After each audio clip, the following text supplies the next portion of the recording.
میں نے 2-3 جگہوں کو ایک جیسا پایا ہے، 2-3 جگہ مقدس ترین جگہوں.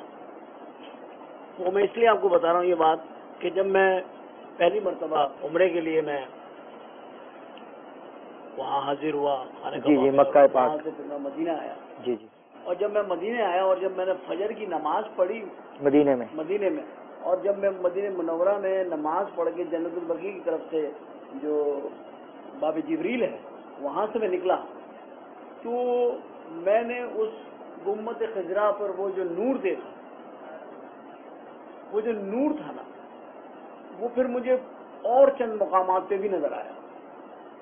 جیسے مجھے حضرت بابا فرید شیخ رحمۃ اللہ علیہ کے مزار شریف کے اوپر نظر آیا وہ نور. ایسا نور میں نے بہت کم دیکھا ہے اور ایسے ہی مجھے بہت سارے درباروں میں نظر آیا.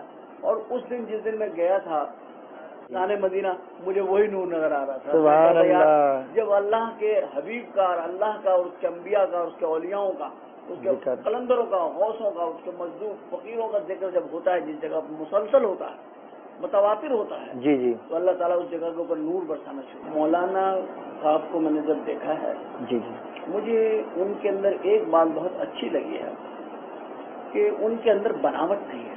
اچھا. جو ایک ہمارے اندر اب معاشرے کی ایک برائی بنی ہے جی بناوٹ دکھاوا، ہم بناوٹ دکھاوا کرتے ہیں. صحیح. مولانا صاحب وہی سادی طبیعت ویسے ہی ہے جیسے نظر آ رہے ہیں. صحیح. آپ کو ان کو ڈھونڈنا نہیں پڑتا. صحیح. ان کی شخصیت کو تلاش نہیں کرنا پڑتا، وہ آپ کے سامنے کھلے ہوئے ہیں.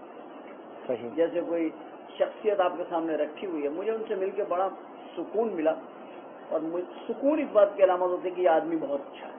اچھا. سکون ملنا اگر کسی سے مل کے جی پھر جس طرح کا ان کا وہاں پہ طریقہ کار ہے میں نے دیکھا فیضان مدینہ میں مجھے لگا کہ واقعی میں یہ فیضان مدینہ ہے. صلو علی الحبیب صلی اللہ تعالی علی محمد. مجھے اپنی اور ساری دنیا کے لوگوں کی اصلاح کی کوشش کرنی ہے.